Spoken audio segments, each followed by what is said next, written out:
سیاستوں اور پاکیزگیوں کو الگ الگ کر دیتی ہے،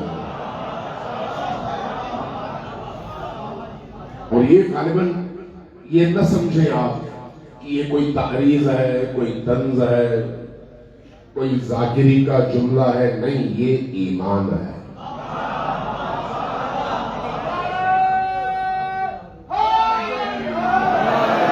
اور ایمان کیوں ہے؟ میں اکثر اپنی گفتگو میں عوام سے یہ کہا کرتا ہوں، بھائی دیکھیں، بعض اوقات ہم اپنا عقیدہ بیان کرتے ہیں اور ہم کہتے ہیں یہ شیعہ عقیدہ ہے، اور بعض اوقات ہم ایسی بات کرتے ہیں جس پر کہتے ہیں یہ اسلام ہے۔ اسلام کا مطلب کیا ہے؟ جس پر شیعہ اور سنی دونوں متفق ہوں۔ اگر کوئی بات، اگر کوئی حکم، اگر کوئی حدیث تشیع کی کتابوں میں بھی ہو اور اہل سنت کی کتابوں میں بھی ہو، تو اس کو ہم پھر کسی فرقے کی نہیں بلکہ اسلام کی ترجمانی کہتے ہیں۔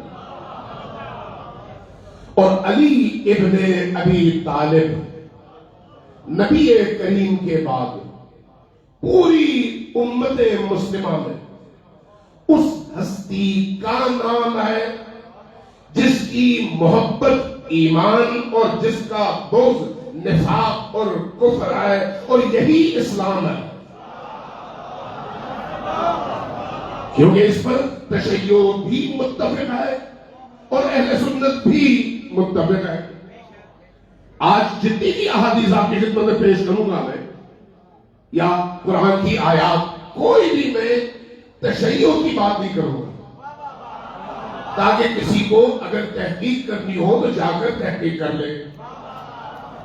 نبی کریم صلی اللہ علیہ وآلہ وسلم سے یہ روایت اہل سنت کے بہت بڑے محدث نے نقل کیا ہے۔ اسے ہم علی کی محبت کے ذریعے سے اپنے بچوں کو آزمائیں۔ فرمایا جس بچے کے دل میں دیکھو کہ علی کی محبت موجزن ہے، سمجھو وہ تمہارا ہے، اور جس بچے کو دیکھو کہ اس کے دل میں علی کی محبت نہیں ہے تو سمجھو وہ تمہارا نہیں ہے۔ یہ کس نے کہا؟ اہل سنت علماء نے، صرف شیعہ روایات نہیں ہے۔ علی حلال اور حرام کے درمیان سرخ لکیر کا نام ہے۔ علی پاکیزگی اور نجاست کے درمیان حد فاصل کا نام ہے۔ علی اللہ اور شیطان کے درمیان رستے جدا کرنے کا نام ہے۔ علی عالم اسلام کے اس مشترک سرمایہ کا نام ہے جس پر کوئی شیعہ اور کوئی سنی اختلاف نہیں کر سکتا۔ علی وہ ہستی ہے، اس لیے نبی کریم نے علی کے مقام کو جہاں جہاں ممکن تھا بیان کیا، جہاں جہاں ممکن تھا۔ حاکم نیشابوری بہت بڑے محدث ہیں، بہت بڑے محدث، کہتے ہیں کہ نبی کریم کے بعد اگر امت اسلامی میں یہ جتنے بھی صحابہ کرام تھے، ان سب میں جتنی فضیلتیں مجموعی طور پر تمام جہتوں سے، تمام پہلوؤں سے علی ابن ابی طالب کے بارے میں رسول کریم کی زبان مبارک سے صادر ہوئی ہے، وہ کسی اور صحابی کے حوالے سے صادر نہیں ہوئی۔ یہ بھی اہل سنت کی روایت ہے، شیعہ روایت نہیں ہے۔ کیوں؟ رسول کریم کو مولوی عبدالحق کا نام، بڑے سے پہلے مولانا عبدالحق جو بابائے اردو کہلاتے ہیں بر صغیر میں، انہوں نے اپنی کسی کتاب میں یہ لکھا کہ میں نے تاریخ اسلام اور احادیث کا بڑا باریکی سے جائزہ لیا تو میں نے یہ دیکھا کہ گویا نبی کریم نے کوئی موقع ایسا ضائع نہیں کیا جہاں پر علی کا ذکر ممکن ہو اور آپ خاموش رہے ہو۔ اس لیے جہاں موقع وہاں پر علی کا ذکر نبی نے ضرور کیا ہے. کیوں کیا ہے؟ کیوں کیا ہے؟ تاکہ دنیا کو بتا سکیں کہ پہچانو علی کون ہے، علی کون ہے. اس لیے نبی کریم نے فرمایا کہ اگر انسان، دنیا والے، امت کے لوگ علی کی ولایت و محبت پر اکٹھے ہو جاتے تو اللہ جہنم تخلیق نہ کرتا. چونکہ علی جنت کا نام ہے، علی خود جنت ہے. علی جہاں نہ ہو وہی جہنم ہے.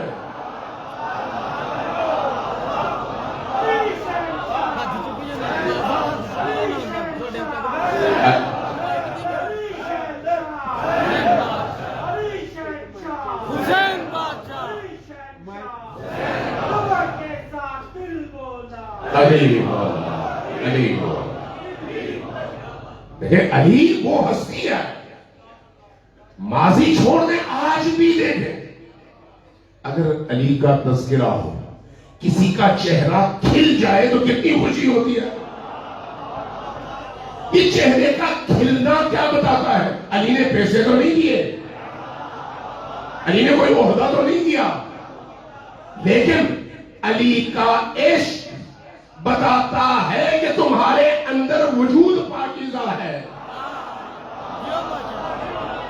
تمہارے اندر وجود پاکیزہ ہے. اور اگر کہیں پر چہرہ بگڑ جائے تو پھر نتیجہ خود سمجھ لو. یہ حقیقت ہے، کائناتی حقیقت ہے، کائناتی حقیقت. علی وہ ہستی جس کو معیار بنا دیا گیا. معیار کسی بھی چیز کے اصل اور کھوٹے ہونے کا کوئی نہ کوئی معیار ہوتا ہے.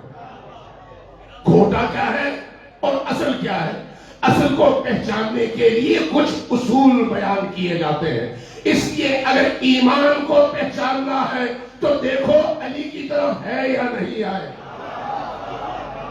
سمجھ جاؤ گے کہ ایمان ہے یا نہیں ہے. علی کی طرف اگر ہے، جھکاؤ ہے، تو سمجھ لو ایمان ہے. جتنا زیادہ جھکتا ہے اتنا زیادہ با ایمان ہے، اور جتنا زیادہ کھنچتا ہے اتنا زیادہ بے ایمان ہے. علی معیار ہے، حتیٰ نبی معیار نہیں ہے. حتیٰ بہت بڑی بات کر رہے ہو آپ کے حیرت ہوگی وہ کیوں کر رہا؟ اس لیے کہ قرآن کریم میں اللہ تبارک و تعالیٰ نے آیت نازل کر کے انسانوں کے دلوں کو، دماغوں کو کھولا ہے. کھولا ہے. کیا کہا؟ انما ولیکم اللہ، اللہ تمہارا ولی ہے. ولی کم یعنی تم. ولی ایک ہی لفظ ہے، انما ولیکم اللہ. تمہارا ولی، آگے پھر رک گئے، تمہارا ولی کون ہے؟ قرآن نے کہا اللہ، انما ولیکم اللہ. اس کے بعد وَرَسُولُهُ، اس کا رسول، اور اس کے بعد وَالَّذِينَ آمَنُوا، وہ اہل ایمان جو زکوٰۃ دیتے ہیں رکوع کی کیفیت میں، جو زکوٰۃ دیتے ہیں رکوع کی کیفیت میں. اگر یہ آیت فرض کرے نبی اترتی تو وہ جو لسان نبی ہے، زبان نبی ہے، اس زبان نبی سے جب امت نے یہ سن لیا کہ علی ایمان ہے اور علی کی محبت ایمان ہے اور علی کا بغض نفاق ہے اور کفر ہے، تو اس کے بعد ہمیں سمجھ لینا چاہیے تھا کہ ایمان اگر علی ہے تو پھر ولی بھی علی ہے. آیت کیا کہتی ہے؟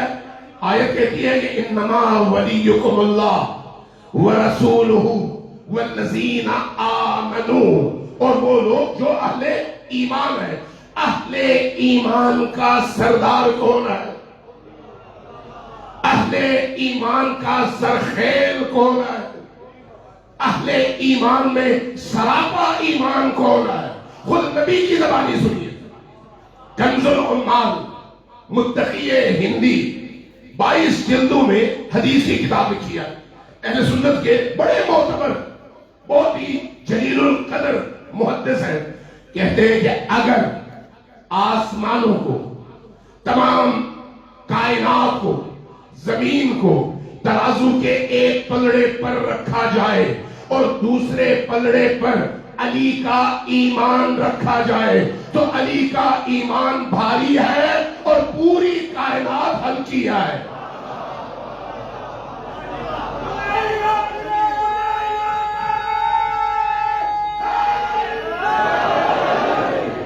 اب ذرا غور کیجیے گا، یہ جب ہم کہتے ہیں علی ولی اللہ، توجہ چاہیے آپ کی. یہ جو ہم کہتے ہیں نا علی ولی اللہ، تو اس کا کیا مطلب ہے؟ بعض کوتاہبین، کجر فکر اور احمق نادان یہ سمجھتے ہیں کہ ہم نے علی کی ولایت کا اعلان کر کے کوئی بہت بڑا دھماکہ کر دیا ہے. نہیں، توحید قبول نہیں ہے جب تک علی کی ولایت قبول نہ کرو. اس لیے کہ قرآن کہتا ہے کہ علی کی ولایت کو قبول کرو گے تو اللہ کی ولایت قبول ہے. اللہ کی ولایت کی قبولیت کا دار و مدار علی کی ولایت کی قبولیت ہے. اگر علی کی ولایت قبول نہیں ہے تو اللہ اللہ صبح سے شام اور شام سے صبح تک کرتے رہو، کوئی فائدہ نہیں ہے. جتنی بھی بات، کیا ابلیس نے کم سجدے کیے تھے؟ کیا ابلیس نے کم نمازیں پڑھی تھی؟ کیا ابلیس نے کم قیام کیا تھا؟ کیا ابلیس نے کم رکوع کیے تھے؟ کس وجہ سے ابلیس راندے درگاہ ہوا؟ کس وجہ سے؟ اس وجہ سے کہ ابلیس نے علی کے بابا حضرت آدم کے سامنے سجدے تعظیمی سے انکار کیا. حکم اللہ کا تھا، حکم اللہ کا تھا، لیکن کہا یا اللہ میں تجھے مانتا ہوں. اللہ کا انکار نہیں کیا. غور کیجئے، ابلیس نے اللہ کا انکار نہیں کیا. کہا یا اللہ میں تجھے سجدہ کرتا ہوں اور تجھے ہی مانتا ہوں اور میں توحید کا قائل ہوں. اب اس توحید کا تقاضا یہ ہے کہ میں غیر اللہ کے سامنے سجدہ نہ کروں، اس لیے میں آدم کے سامنے سجدہ نہیں کرتا. اللہ نے کہا آدم کے سامنے سجدہ آدم کو نہیں ہے، مجھے ہے. جب تم میرے حکم کی اطاعت نہیں کرتے تو پھر اگر تم نے 6000 سال عبادات، سجدے، نمازیں پڑھی ہیں تو ان تمام نمازوں کو دیوار پر دے مارا جائے گا، اس لیے کہ تم نے میرے کہنے پر آدم کے سامنے سجدہ نہیں کیا. اصل چیز اللہ کے سامنے اپنی ساری مرضی کو اس کا مطیع بنانا. اصل اطاعت کیا ہے؟ اللہ جو کہے وہی مانو، اپنی رائے شامل نہ کرو، اپنی خواہش شامل نہ کرو. میری یہ مرضی ہے، نہیں، تمہاری مرضی کچھ نہیں ہے. تم مطیع محض ہو، صرف اور صرف مطیع. جو کہا جائے وہی کرو اور جس سے روکا جائے اس سے روکو. اگر اللہ نے کہا کہ میں خود تمہارا ولی ہوں، اللہ کے ولی ہونے کا کیا مطلب ہے؟ مالک، صاحب تصرف، حقدار. اللہ کی مالکیت کا مطلب یہ ہے کہ تمام عالم اس کی مملوک ہے. اور اللہ نے اسی آیت میں اپنی اس ولایت میں نبی کو بھی شریک کیا، ولی کو بھی شریک کیا. انما ولیکم اللہ ورسولہ والذین آمنوا. یہ جو ولایت علی ہے یہ اللہ کی ولایت کا تسلسل ہے. جب اللہ کی ولایت کا تسلسل ہے تو پھر ولایت میں اللہ، نبی اور خود اللہ، نبی اور علی تینوں کا حصہ ہے. لیکن حصے دار اللہ نے بنایا ہے، شریک نہیں کہ یہ برابر کے شریک ہو، نہیں، بلکہ ان ہستیوں کو یعنی نبی کو بھی اور علی کو بھی اس ولایت میں شریک اللہ نے بنایا ہے۔ جب اللہ نے بنایا ہے تو یہی توحید ہے، یہی اللہ کی رضا ہے۔ صلوات بھیجیے بر محمد و آل محمد۔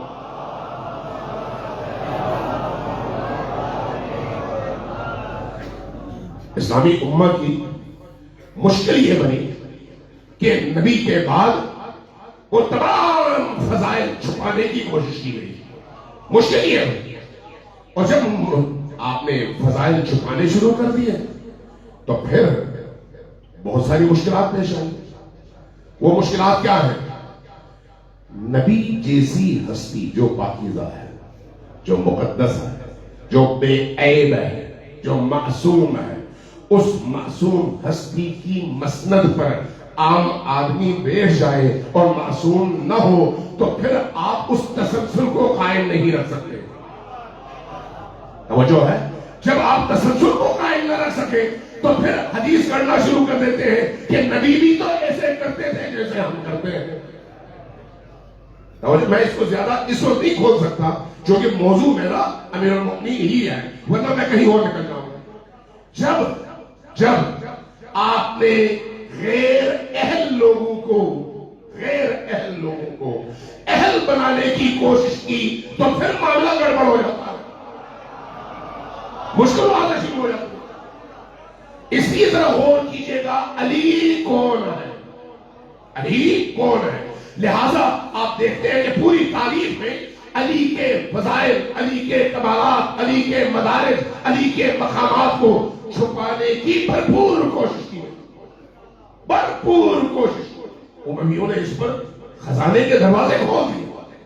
جاب جرداب ایک مسیحی اور عیسائی مصنف ہے، کتاب لکھی ہے اس نے، وہ ایک بات کرتا ہے، بڑی خوبصورت بات کہتا ہے، میں حیران ہوں اس شخصیت پر، توجہ چاہیے آپ کو، میں حیران ہوں اس شخصیت پر جس کی فضیلتوں کو دشمن نے بغض کی وجہ سے چھپایا اور دوست نے جان کی خوف کی وجہ سے چھپایا۔ دشمن نے بھی چھپایا اور دوست نے بھی چھپایا۔ دوست نے اپنی جان کے خوف کی وجہ سے اور دشمن نے بغض اور اناد اور عداوت کی وجہ سے، لیکن اس کے باوجود آج 1300-1400 سال گزر گئے، دنیا میں جہاں کہیں پر جاؤ فضیلت نظر آتی ہے تو صرف علی کی۔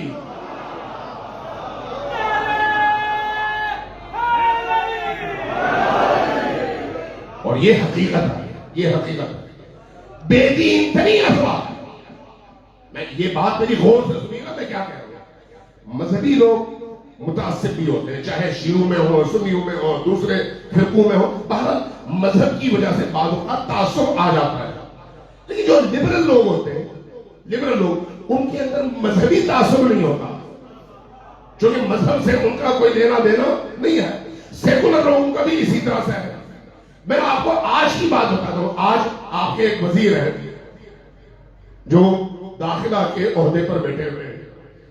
ایک زمانے میں جب یہ طاہر القادری صاحب نے اپنی تحریر شروع کی تو ماڈل ٹاؤن میں ان کے شہداء کے حوالے سے اجتماع تھا، تو ہم بیٹھے اسٹیج پہ، ہم بیٹھے ہوئے تھے، کچھ دیر مختلف لوگ گفتگو کرتے رہے۔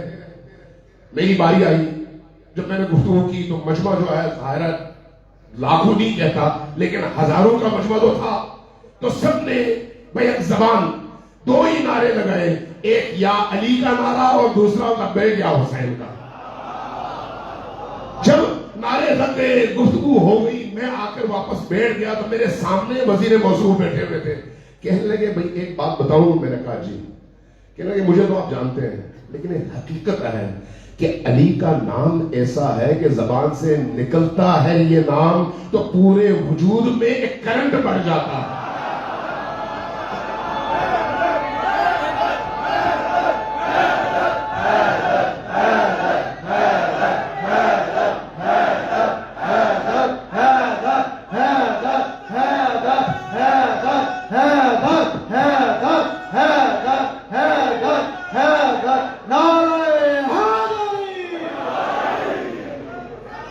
حقیقت ہے، یہ حقیقت. آپ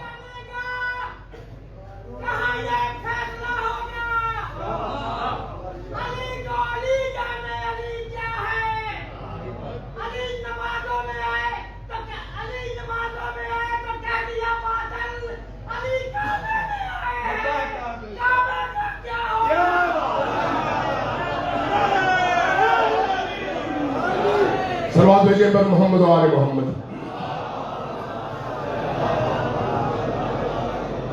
دیکھیں شعر کی دنیا ایسی دنیا ہوتی ہے جہاں پر تخیل ہوتا ہے، اور تخیل پر انسان کا کنٹرول نہیں ہوتا. اس لیے نبی کی حدیث بھی ہے اس حوالے سے، اور عربی مقولہ بھی، کہ بہترین شعر وہ ہے جس میں جھوٹ سب سے زیادہ ہو، کیونکہ تخیل پر کنٹرول نہیں ہوتا. ہم علی کی بات کر رہے ہیں جو تخیل نہیں ہے، حقیقت ہے.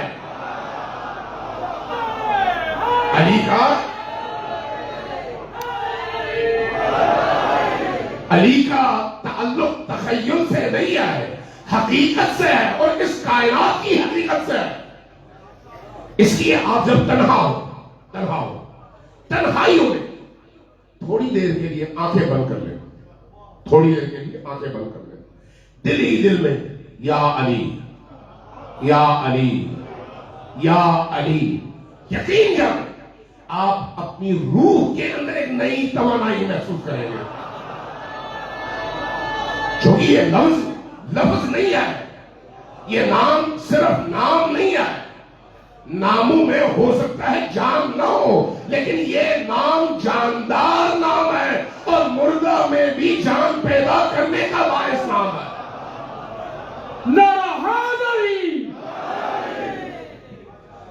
جن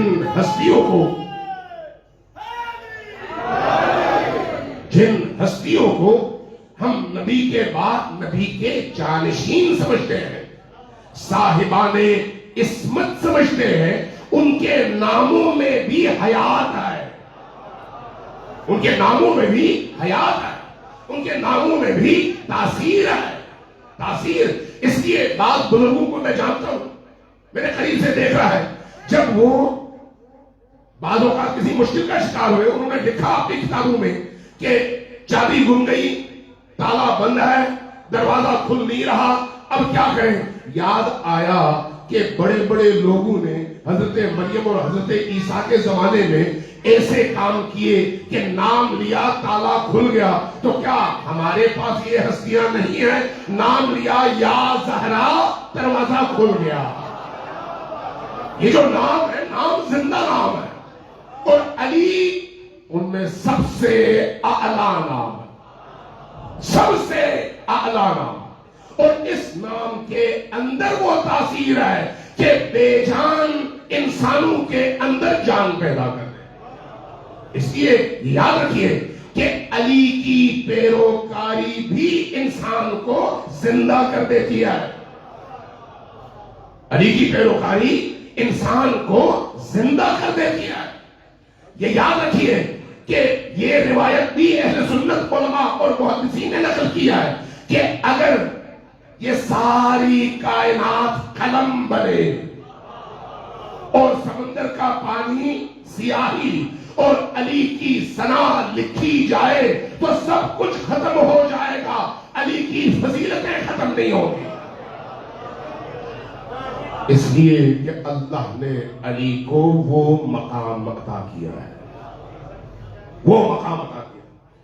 صعصع ابن سوحان امیر المؤمنین کے بڑے پیارے اور بہت ہی مقدس شاگردوں میں سے.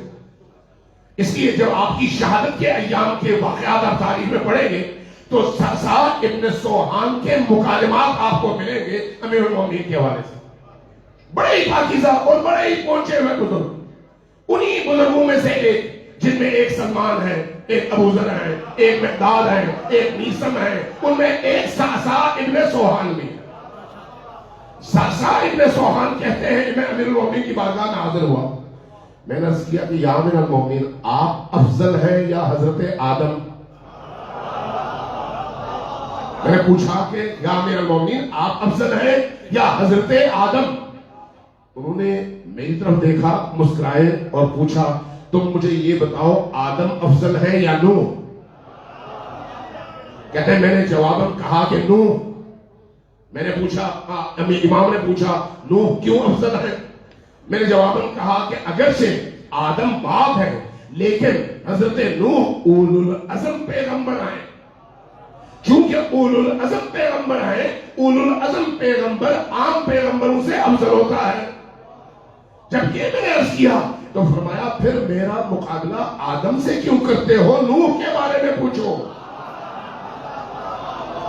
جب کہا نوح کے بارے میں پوچھو تو مجھے جرأت ہوئی، میں نے پوچھا یا امیر المومنین بتائیے آپ افضل ہیں یا حضرت نوح؟ فرمایا میں افضل ہوں۔ میں نے پوچھا کوئی دلیل؟ کہا حضرت نوح علیہ السلام نے ایک عرصے تبلیغ کی، امت کی خدمت کی، جب امت نہ مانی اور امت نے ان کو تنگ کیا تو آپ نے ان سب کے لیے بد دعا کی اور اس کے بعد وہ ہوا جو ہوا۔ لیکن مجھے دیکھو کہ نبی کے بعد مجھے جتنا تنگ کیا گیا کسی کو تنگ نہیں کیا گیا، لیکن میں نے کبھی بھی کسی کے لیے بد دعا نہیں کی۔ اب بتاؤ اس حوالے سے میں افضل ہوں یا وہ افضل ہے؟ فرمایا سازا کہتے ہیں میں نے عرض کیا یا امیر المومنین پھر یہ بتائیے کہ آپ افضل ہیں یا ابراہیم افضل ہیں؟ جواب میں فرمایا کہ میں افضل ہوں۔ کہتے ہیں میں نے پوچھا کہ آپ کیسے افضل ہیں؟ فرمایا یہ دیکھو کہ جب حضرت ابراہیم نے اللہ سے پوچھا کہ یا اللہ مجھے بتا دے تو مردہ کو کیسے زندہ کرتا ہے، قرآن میں آیات ہے نا، قرآن میں آیات ہے کہ اے اللہ تو بتا دے مردہ کو کیسے زندہ کرتا ہے۔ اللہ نے کہا کیا تجھے ایمان نہیں ہے، مجھ پر ایمان نہیں ہے؟ جواب دیا یا اللہ ایمان تو ہے لیکن اپنے دل کو مطمئن کرنا چاہتا ہوں۔ قرآن کے لفظ ہیں لیطمئن قلبی، تاکہ میرا دل مطمئن ہو جائے۔ اللہ نے پھر کہا کہ 4 پرندے لو، ذبح کرو، 4 حصوں میں تقسیم کرو، 4 چوٹیوں پر رکھ دو اور اس کے بعد آواز دو۔ جب یہ ہوا تو وہ سارے پرندوں کے حصے کٹے ہوئے پرندہ بنا اور اس کے بعد اڑ گیا۔ کہا میں یوں مردہ کو زندہ کرتا ہوں۔ امیر المومنین نے فرمایا کہ حضرت ابراہیم نے اللہ سے سوال کیا، ہاں کیا۔ کیوں کیا؟ لیطمئن قلبی، تاکہ دل مطمئن ہو۔ فرمایا اب غور سے سنو، میں وہ ہوں اگر تمام آدم کے پردے ہٹ جائے تو میرے ایمان میں ذرہ برابر فرق نہیں پڑے گا۔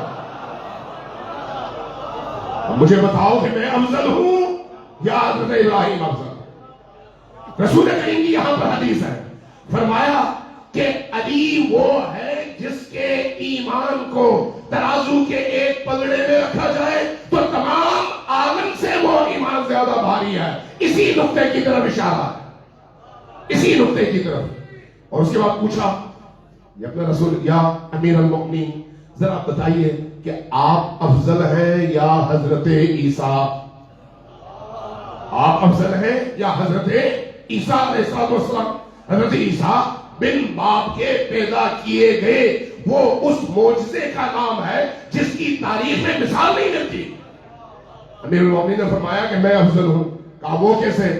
کہا کہ جب عیسیٰ کی والدہ کو درد ذہ ہوا تو اللہ نے اس والدہ کو اپنے گھر سے کھجوروں کی پہاڑیوں کی طرف بھیج کر کہا کہ میرا گھر بچہ جننے کی جگہ نہیں ہے، جاؤ وہاں پر بچہ جنو۔ لیکن جب میری آمد تھی تو اللہ نے میری والدہ کو اپنے گھر میں بلا کر مجھے قبول کیا۔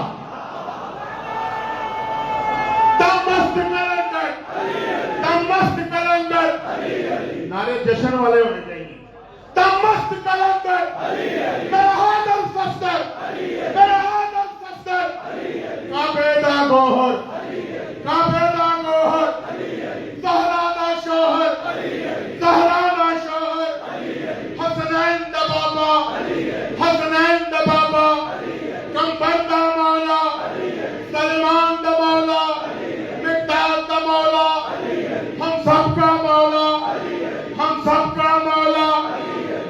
پچھلے بولو, ذرا پچھلے بولو, ذرا اگلے بولو, ذرا اگلے بولو, ذرا پیار سے بولو, ذرا پیار سے بولو, ذرا کاش کے بولو, ذرا کاش کے بولو. میرا حیدری. ذرا اونچی آواز سے صلوات بھیجیے پر محمد والے محمد.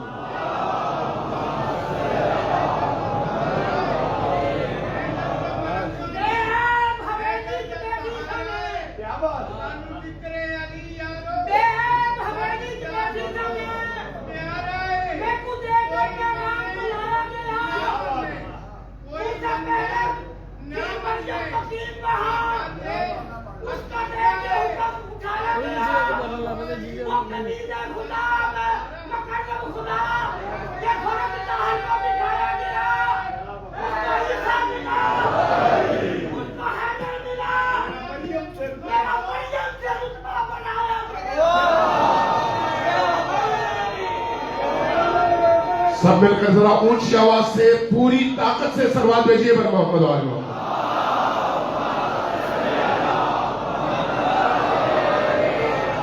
میں اس لیے آپ سے کہہ رہا ہوں صلوات بھیجیں کہ یہ صلوات جو ہے خود بہت بڑی اور عظیم عبادت ہے, اور ان ایام میں اور ان راتوں میں آپ اور مجھے پابند کیا گیا ہے کہ علی کی محبت میں شب و روز صلوات سے اپنی زبانوں کو حرکت دو, دلوں کو نورانی کرو.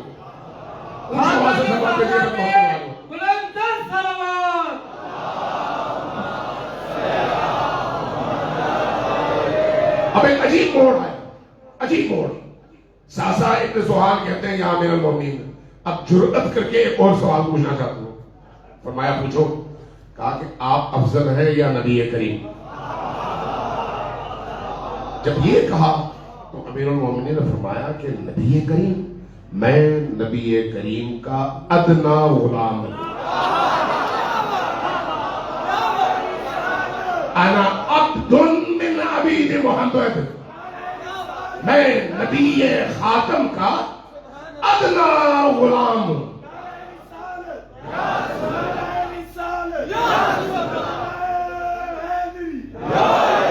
کیونکہ جو کچھ میرے پاس ہے وہ اسی نبی کی وجہ سے ہے.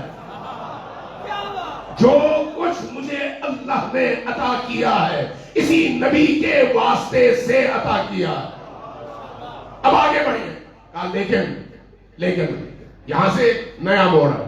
کہا کہ لیکن یاد رکھو کچھ چیزیں ایسی ہیں جو اللہ نے مجھے دی ہیں نبی کو بھی نہیں دی. کہا کہ امیر المومنین وہ کیا ہے؟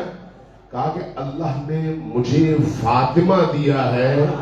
اگر نبی کی تمام زوجات کو جمع کرو اور ایک طرف فاطمہ کو رکھو, قرآن سے پوچھو کون افضل, تو قرآن خود کہے گا فاطمہ افضل. مجھے اللہ نے فاطمہ کی ہمسری عطا کی.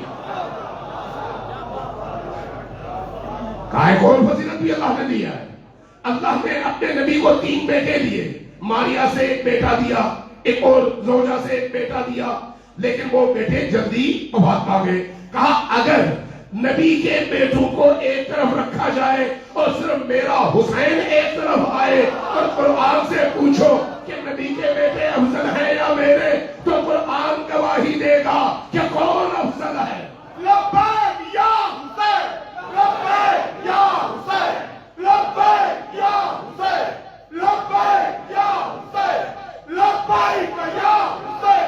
نعرہ حیدری.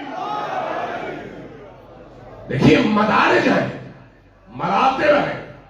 ان مراتب کو, ان احکام کو ہم نے کسی شاعر کے تخیل سے نہیں لینا, کسی خطیب کی خطابت سے نہیں لینا. ہم نے اگر لینا ہے تو قرآن سے لینا ہے اور نبی و آل نبی سے لینا. اس سے ہمیں منحرف نہیں ہونا, کسی بھی قیمت پر نہیں ہونا. یہ جو آج کل جھگڑے چل رہے ہیں نا, فلان مقصر ہے, فلان غالی ہے, غلو یہ ہے کہ آپ علی کو اس کے مرتبے سے اونچا کر دیں. اس کو غلو کہا جاتا ہے. مقصر کون ہے؟ اس مرتبے سے نیچے لانے والا. ایسا ہی ہے. مرتبے سے نیچے لانا غلو ہے, اوپر لے جانا, مرتبے سے نیچے لانا تقصیر ہے, اور کرنے والا مقصر ہے, اور اوپر لے جانے والا غالی ہے. لیکن یاد رکھیے, یاد رکھیے ایک بات ہمیشہ ذہن میں رکھیے, میں جو بھی عرض کروں گا اہل البیت کی تعلیمات کی روشنی میں عرض کروں گا. مجھ سے ثبوت مانگیے, میں ثبوت دے دیتا ہوں. غلو تب غلو ہے جب اللہ کے ساتھ مخصوص صفات آپ علی کے ساتھ پڑھنا شروع کر دیں جو اللہ کے ساتھ مخصوص ہے. اس لیے صادق آل محمد نے یہ فرمایا کہ یاد رکھو, یاد رکھو, بڑا عجیب حکیمانہ اور جامع پیغام ہے. فرمایا یاد رکھو کہ اگر تم ہم اہل البیت کا تعارف سمجھنا چاہو تو ہمیں کبھی رب نہ کہنا, اس لیے کہ رب صرف اللہ ہے. رب صرف اور صرف اللہ ہے. خالق صرف اور صرف اللہ ہے. رازق صرف اور صرف اللہ ہے. اس لیے اللہ کے کاموں میں ہمیں شریک نہ بناؤ, ہمیں اللہ کا عبد رہنے دو. اس کے بعد جتنی ہماری فضیلتیں بیان کرنا چاہو کر لو. کیوں؟ اس لیے کہ جو بھی تم بیان کرو گے وہ تمہارے ذہن کی کاوش ہے, ہم اس سے زیادہ اونچے ہیں, ہم اس سے زیادہ اونچے ہیں, ہم اس سے زیادہ برتر ہیں. اس لیے علی کو اگر سمجھنا ہے تو اللہ کے کلام میں سمجھو, اگر علی کو سمجھنا ہے تو رسول کے کلام سے سمجھو.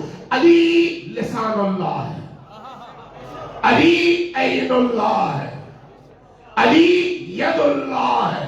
اس لیے علی کی نگاہوں کے سامنے بیٹھ کر علی کی مخالفت نہ کرو. علی دیکھتے ہیں, علی سنتے ہیں, علی جواب دیتے ہیں, علی ناظر ہے. دیکھنے کا مطلب ناظر ہونا. علی سے کوئی بات ہماری چھپی ہوئی نہیں ہے. کیوں؟ اس لیے کہ یہ مقام اللہ نے علی کو عطا کیا ہے. علی کی اپنی نہیں ہے, اللہ کی دی ہوئی ہے.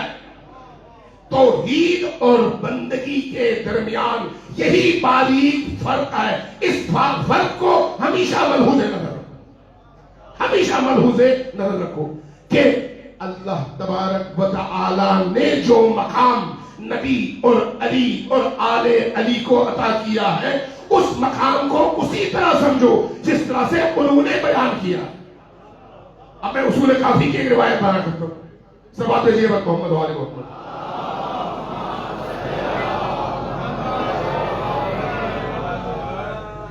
آپ نے ابو بصیر کا نام سنا ہوگا. ابو بصیر ایک بڑے ہی جلیل القدر صحابی ہیں. امام باقر علیہ السلام کے دور میں بھی رہے, آپ کے شاگرد رہے, اور امام صادق علیہ السلام کے دور میں بھی رہے. ان کی خوبی, ان کے کمالات, ان کے فضائل اور ان کے مقامات بڑے عجیب ہیں. محفلوں میں بیٹھے ہوتے, بعض اوقات محفل میں بیٹھے بیٹھے اچانک وہ کھڑے ہو جاتے. ادھر ادھر کے لوگ دیکھتے کہ یہ کھڑے ہو گئے, چونکہ نابینا تھے, نابینا تھے. اس لیے ان کے ذہن میں خیال آتا کہ ان کی کوئی ضرورت ہوگی جس کے لیے یہ کھڑے ہوئے ہیں. فوراً پوچھتے کہ ابا بصیر کوئی ضرورت, کوئی کام؟ فرماتے نہیں, بیٹھے رہو.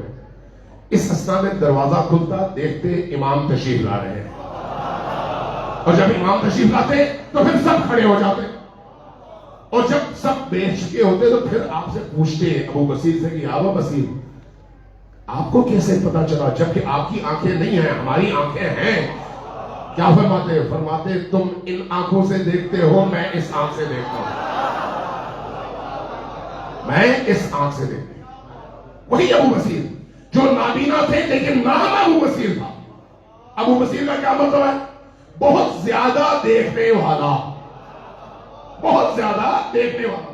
دیکھنے کے لیے ضروری نہیں ہے کہ یہی آنکھیں ہوں. بہت سارے ایسے لوگ ہیں جن کے لیے قرآن نے کہا لہم قلوب لا یفقہون بہا ولہم آذان لا یسمعون بہا ولہم اعین لا یبصرون بہا.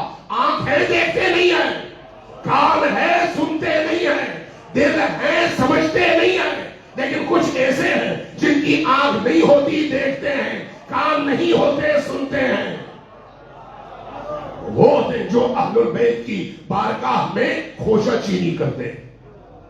ابو بصیر کہتے ہیں کہ میں گیا امام باقر علیہ السلام کی بارگاہ،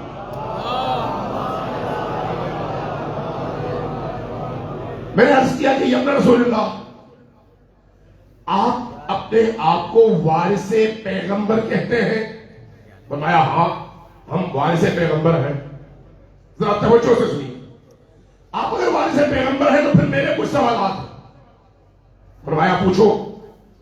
عرض کیا کہ یا رسول اللہ، کیا باقی سارے گزشتہ انبیاء ان کی وراثت نبی کے پاس ہے یا نہیں؟ نبی آخر الزمان کے پاس؟ فرمایا کہ ہاں ہے۔ کہا حضرت عیسیٰ کی وراثت ہے، حضرت نوح کی وراثت ہے، حضرت عیسیٰ کی وراثت ہے، حضرت ابراہیم کی وراثت ہے، یعنی ان انبیاء میں اپنی اپنی جگہ جو جو کمالات تھے وہ سارے کمالات نبی میں ہیں؟ ہاں ہیں۔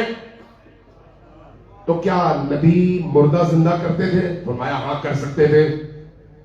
نبی کسی اندھے کو آنکھ دے سکتے تھے؟ فرمایا ہاں دے سکتے تھے۔ نبی میں وہ تمام کمالات تھے؟ کہا ہاں تھے۔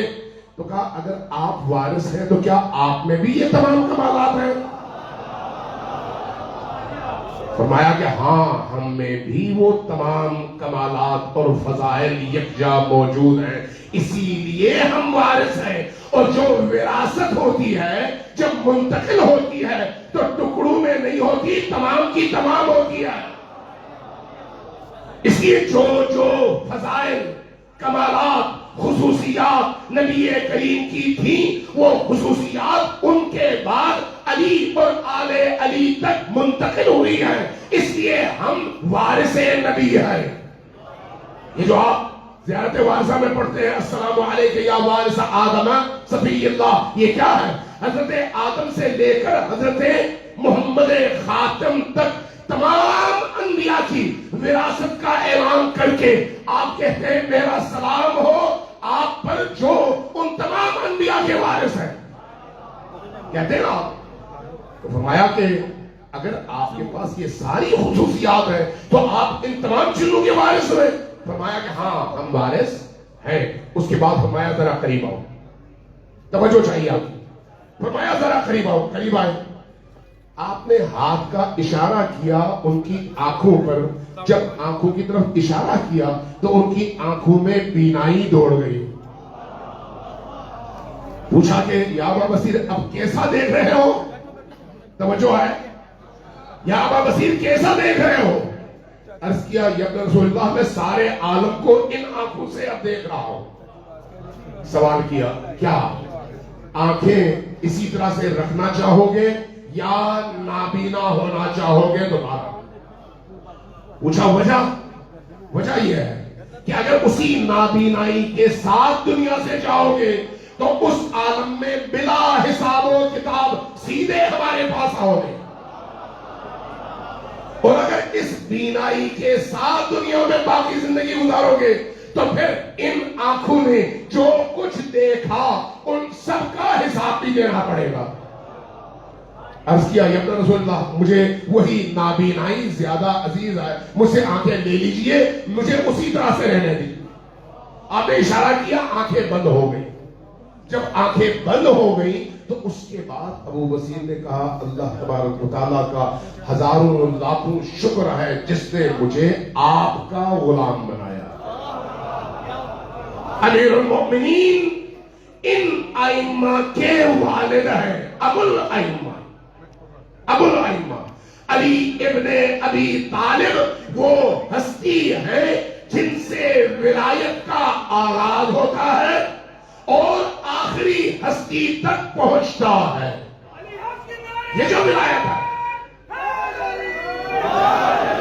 یہ جو ولایت ہے، ولایت کیا ہے؟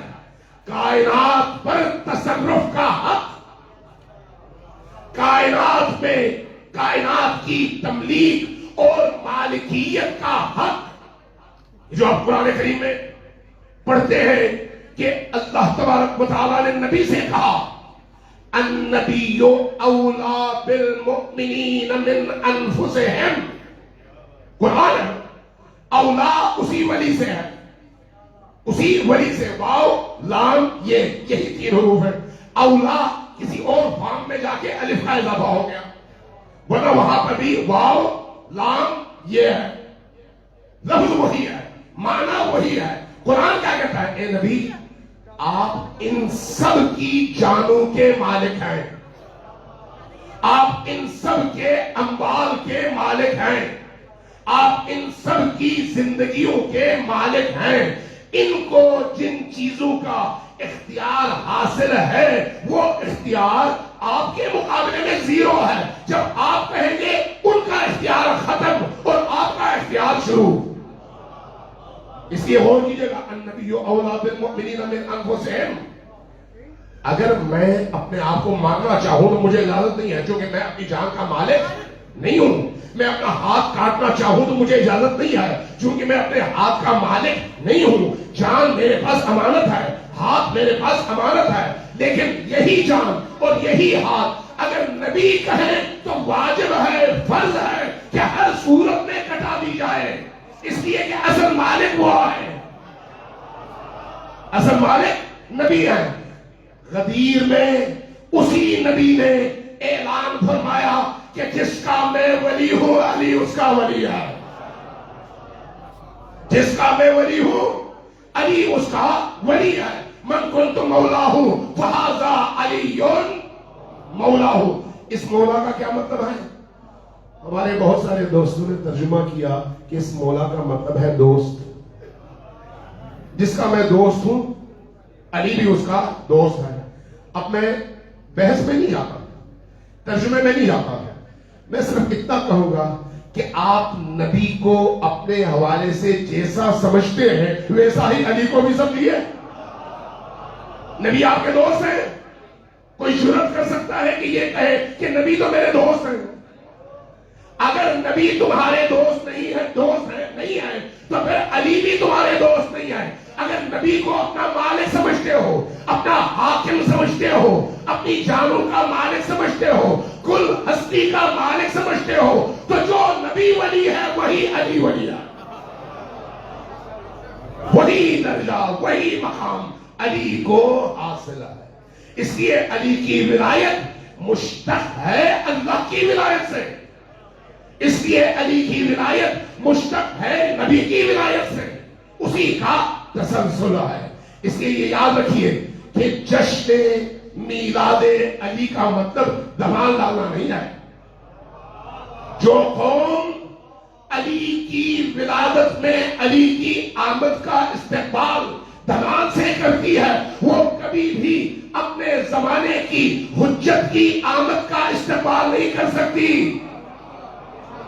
اگر حجت خدا علی کے 11ویں فرزند مہدی دورہ حجت اللہ فی الارض امام زمان کی آمد کا انتظار کرنا ہے اور بےتابی کے ساتھ کرنا ہے اور ان کی آمد کے لیے خود کو تیار کرنا ہے تو پھر دھمالوں سے نہیں طاقت کے ساتھ کرنا ہے. دھمال سے نہیں علم اور معرفت کے ساتھ کرنا ہے.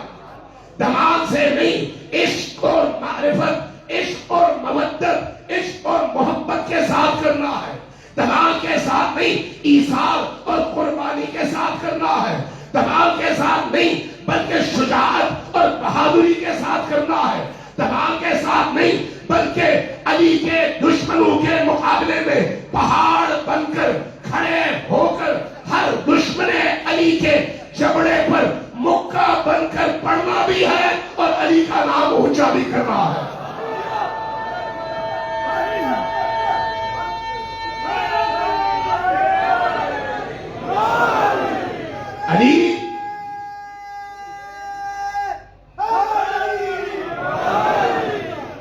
علی بے شعوروں کے امام نہیں ہے، علی شعور والوں کے امام ہے. علی عقل مندوں کے امام ہے. علی صاحبان معرفت کے امام ہے. علی صاحبان میدان کے امام ہے. علی بہادروں کے امام ہے. علی ایمان والوں کے امام ہیں، اس لیے آپ کہتے ہیں امیر المؤمنین۔ امیر المؤمنین، آپ اگر میں اس کا ترجمہ اردو میں کرنا چاہوں تو آپ یہ کبھی بھی نہیں کہتے کہ بزدلوں کے امام علی ہیں، نہیں کہتے۔ تو اس لیے اگر آپ بزدل ہیں تو علی والے نہیں ہیں، اور اگر علی والے ہیں تو بزدل نہیں ہیں۔ اختیار آپ کے اپنے ہاتھ میں۔ اگر علی صاحب حکمت ہیں، صاحب علم ہے، صاحب معرفت ہے، اور نبی کے تمام علوم کے وارث ہیں، اور شہر علم نبی کے دروازے ہیں، تو پھر علی کی چوکھٹ پر آ کر علی سے جڑنے والے کو بھی صاحب معرفت بھی ہونا چاہیے، صاحب علم بھی ہونا چاہیے، صاحب ادراک بھی ہونا چاہیے، صاحب فقہ بھی ہونا چاہیے، اور عمل کے میدان میں باقی تمام لوگوں سے علی کے پیروکار کو اسی طرح سے اونچا ہونا چاہیے جس طرح علی باقی سب سے اونچے ہیں۔ اگر 1,00,000 سے زیادہ صحابہ کے درمیان علی سب سے اونچے نظر آتے ہیں، تو پھر آج کے دور میں علی کے ماننے والوں کو بھی علم و معرفت میں علی کی طرح سے باقی تمام دنیا کے لوگوں سے اونچا ہونا چاہیے۔ اس لیے خرافات میں نہیں جانا چاہیے، جہالتوں کا شکار نہیں ہونا چاہیے، پروپیگنڈوں میں نہیں آنا چاہیے، علی کے نام اور علی کے عشق کو ایک دوسرے سے لڑنے کا ذریعہ نہیں بنانا چاہیے۔ علی جوڑنے والے ہیں، توڑنے والے نہیں ہیں۔ علی محبت بھرنے والے ہیں، نفرت پیدا کرنے والے نہیں ہیں۔ علی تو وہ ہے جو اپنے دشمنوں کا بھی خیر چاہتے ہیں۔ آپ تاریخ پڑھیے، چاہے جمل کی تاریخ پڑھے، نہروان کی تاریخ پڑھے، یا پھر شام والوں کی تاریخ پڑھے، کوئی بھی تاریخ پڑھے، تمام جنگوں میں دیکھیں علی کی آخری مرحلے تک کوشش یہ ہوتی ہے کہ کسی طرح سے سامنے والا ہدایت پائے اور اس راہ پہ آ جائے۔ تو علی والا کیسے اپنے ہی صفوں سے لوگوں کو باہر یہ کہہ کر نکالتا ہے کہ یہ مقصر ہے یا وہ غالی ہے؟ یہ علی کی روش نہیں ہے۔ ہاں، اگر کوئی علی کی توہین کرے اور علی کو خدا کی جگہ رکھنا چاہے، یہ علی کی توہین ہے، علی کی بندگی کی توہین ہے، علی کی ابدیت کی توہین ہے۔ اگر ایسا کرے اس کو نکال دو صفوں سے باہر، اس کی کوئی جگہ علی کے گھر اور علی کی محفل میں نہیں ہے۔ لیکن اگر کوئی علی کو اللہ کا بندہ، اللہ کا ولی، نبی کا بھائی، وقت کا امام اور اپنی روح اور جان سمجھتا ہے، تو پھر جتنی اس کی معرفت ہے اتنا اس کو قبول کرو اور سینے سے لگاؤ، جتنی اس کی معرفت ہے۔ دو افراد ایک طرح سے کبھی بھی نہیں ہوتے۔ خود علی کے اپنے اصحاب میں ایک ابو ذر ہے اور ایک سلمان ہے، دونوں علی والے ہیں، دونوں علی والے ہیں۔ اگر ہماری محفل ہوتی تو ہم کہتے کہ سلمان غالی ہے اور ابو ذر کیا ہے؟ ابو ذر جو ہے کیا ہے؟ بولے بھائی۔ اگر ہم ہوتے تو ہم اس طرح سے بہیو کرتے، لیکن علی کی بارگاہ میں دونوں موجود ہیں۔ فرق کیا ہے؟ فرق یہ ہے علی کی بارگاہ میں رہتے ہوئے سلمان کی فکر اونچی ہے، ابو ذر کی نیچی ہے، لیکن دونوں علی والے ہیں، دونوں علی والے ہیں۔ چونکہ دونوں علی والے ہیں اس لیے علی کے معاملے میں دونوں معاشرے میں ایک دوسرے کے ہاتھ میں ہاتھ ڈال کر جان نثاری کا مظاہرہ کرتے ہیں۔ اس لیے حدیث ہے کہ لو علم ابو ذر ما فی قلب سلمان لقتلہ، اگر ابو ذر کو علم ہو جائے کہ سلمان علی کے بارے میں کیا سوچتا ہے کہ ان سے برداشت نہ ہو، وہ ان کو مار دیں۔ کیوں؟ اس کی ان کی سوچ نسبتاً چھوٹی ہے, ان کا ادراک کا میدان کم ہے, ان کے ادراک اور فہم کا میدان بڑا ہے. اس لیے علی کی ہی محفل میں رہنے والوں میں سب برابر نہیں ہیں. جب تب برابر نہیں تھے تو آج بھی برابر نہیں ہیں.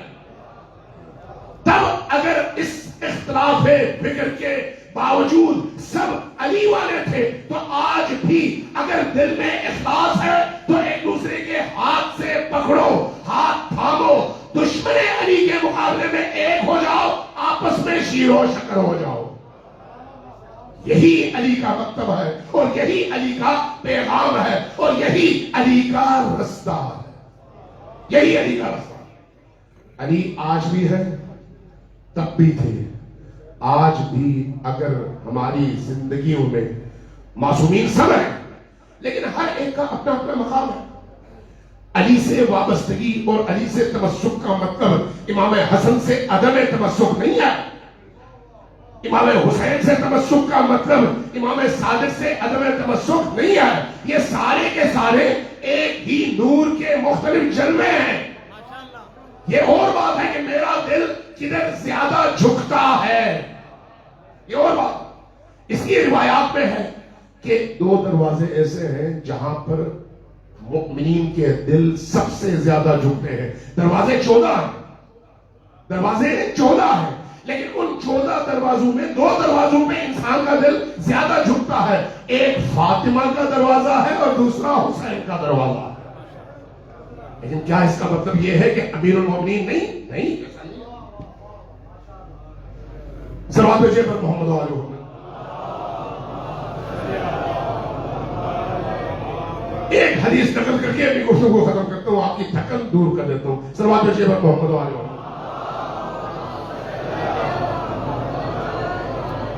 لگتا ہے تھک گئے.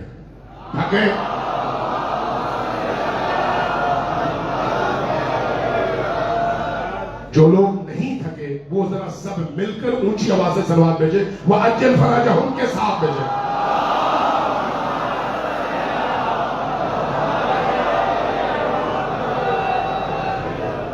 یاد رکھیں علی کی محبت آپ کو آزماتی ہے.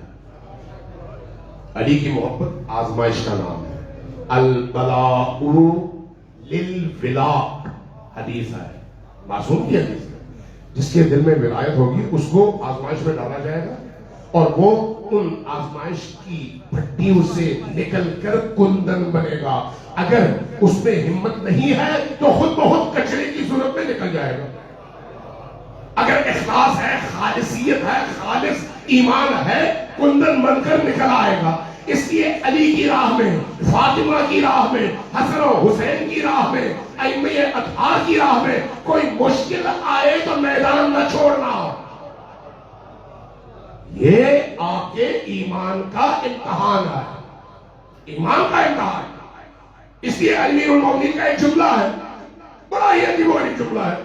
فرمایا کہ اگر میں اپنے کسی محب اور صاحب ایمان کو اس کی ناک کاٹ کر اس کے ہاتھ میں رکھ دوں تو وہ تب بھی مجھ سے نہ صرف نفرت نہیں کرے گا بلکہ ہمارا ہمیشہ میرے ساتھ جڑا رہے گا. اگرچہ میں نے اس کی ناک کاٹی اور جس کے اندر نفاق ہے میں ساری دنیا اس کو دے دوں تو اس کے دل میں میری جگہ کبھی بھی نہیں بنے گی. اس لیے کہ وہ منافق ہے. ہم نے اپنے آپ کو پرکھنا ہے کہ ہم کیا. کوفہ ہے, مسجد کوفہ امیر المومنین کی خلافت کا دور ہے. ایک جوان کو لایا جاتا ہے اور کہا جاتا ہے اس نے چوری کیا. اس سے پوچھتے ہیں, عرض کرتا ہے کہ یا امیر المومنین ہاں میں نے چوری کی ہے, اسی لیے خود آیا ہوں کہ مجھ سے چوری کی غلطی ہوئی ہے. چوری ثابت ہو گئی, آپ نے ان کی انگلیاں, چاروں انگلیاں کاٹنے کا حکم دیا. کاٹی گئی انگلیاں اور وہ اپنی کٹی ہوئی انگلیاں لے کے واپس نکلا. تفصیل میں نہیں جاتا, بہت مختصر کرو. باہر نکلا. کوفہ کی زندگی آپ کے علم میں ہوگا, کوفہ خوارج کا مرکز بھی ہے. جتنے بھی خوارج ہیں ان میں اکثریت کوفہ کے باشندے ہیں جنہوں نے علی سے جنگ بھی لڑی. ان خوارج کا سرغنہ ابن قوا ہے. ابن قوا مسجد کے دروازے پر بیٹھتا ہے اور ہمیشہ اس انتظار میں رہتا ہے کہ کوئی ایسی چیز ہاتھ آئے جس جس سے وہ علی پر اعتراض کر سکے. اس کی نگاہ پڑتی ہے اس جوان پر جس کو پکڑ کے لے جایا گیا اور انگلی کاٹ کے بھیج دیا گیا. جب یہ جوان باہر آتا ہے تو ابن قوا دیکھتا ہے, کہتا ہے اچھا یہ جوان تو وہ ہے جو علی کا بڑا نعرہ لگاتا تھا, علی علی کرتا تھا, آج علی ہی نے اس کی انگلیاں کاٹ دی. قریب جاتا ہے, کہتا ہے اچھا بتاؤ کیا ہوا؟ کہا میری انگلیاں کٹی ہیں. کیوں کٹی ہیں؟ تو میں نے چوری کی تھی. کس نے کاٹی ہے؟ علی نے. اچھا علی نے تمہاری انگلیاں کاٹ دی؟ کس نے کاٹی تمہاری انگلیاں؟ یہ جوان سمجھ گیا کہ ابن قوا کس مقصد سے مجھ سے یہ سوال پوچھ رہا, کس مقصد سے پوچھ رہا. پلٹا, کہا کہ تم پوچھنا چاہ رہے ہو کہ میری انگلیاں کس نے کاٹی؟ کہا ہاں بتاؤ. کہا میری انگلیاں اس نے کاٹی جو زمین پر اللہ کا ولی ہے. میری انگلیاں اس نے کاٹی جو روح عالم ہے, امیر المؤمنین ہے, روح کائنات ہے. میری انگلیاں اس نے کاٹی جس کا جو ایمان اور نفاق کے درمیان حد فاصلہ ہے, اس نے میری انگلیاں کاٹی ہیں جو امام المشارق والمغارب ہے. جیسے یہ سنا ابن قوا نے سر جھکایا, چلا گیا. یہ جوان اپنے گھر آیا. شام ہوئی, امیر المؤمنین نے قمبر سے کہا کہ قمبر چلو اس جوان کے گھر چلنا ہے. امیر المؤمنین کو معلوم ہے کہ اس جوان نے امتحان دے دیا ہے اور امتحان میں پاس بھی ہو گیا ہے. چلے آئے ان کے گھر. دروازے پر دستک ہوئی. جوان نے دروازہ کھولا, دیکھا امیر المؤمنین قدموں پہ گر پڑا. یا امیر المؤمنین آپ میرے گھر؟ کہا ہاں. اندر آنے کو کہو گے؟ جی جی تشریف لائیے. اندر بیٹھے. کہا تم نے چوری کیوں کی؟ عرض کیا یا امیر المؤمنین بھوکا تھا, بے روزگار تھا, کھانے کو کچھ نہیں تھا, مجبوراً بھوک مٹانے کے لیے چوری کی. لیکن جب چوری کرنے کے بعد احساس ہوا تو پھر میں خود چلا آیا اعتراف جرم کے لیے تاکہ مجھے سزا ملے اور میں پاک ہو جاؤں, میں پاک ہو جاؤں. فرمایا آئندہ کیا ارادے ہیں, کرو گے دوبارہ ایسا جرم؟ میرے ساتھی ہو, میرے مہم ہو, میرے شیعہ ہو. میرا شیعہ جھوٹ کیسے بول سکتا ہے؟ میرا شیعہ تہمت کیسے لگا سکتا ہے؟ میرا شیعہ الزام تراشی کیسے کر سکتا ہے؟ میرا شیعہ کرپشن کیسے کر سکتا ہے؟ میرا شیعہ حرام خوری کیسے کر سکتا ہے؟ میرا شیعہ دوسروں پر ظلم کیسے کر سکتا ہے؟ جو میرا ہے وہ میری تعصیب کرے گا اور میری طرح زندگی گزارے گا.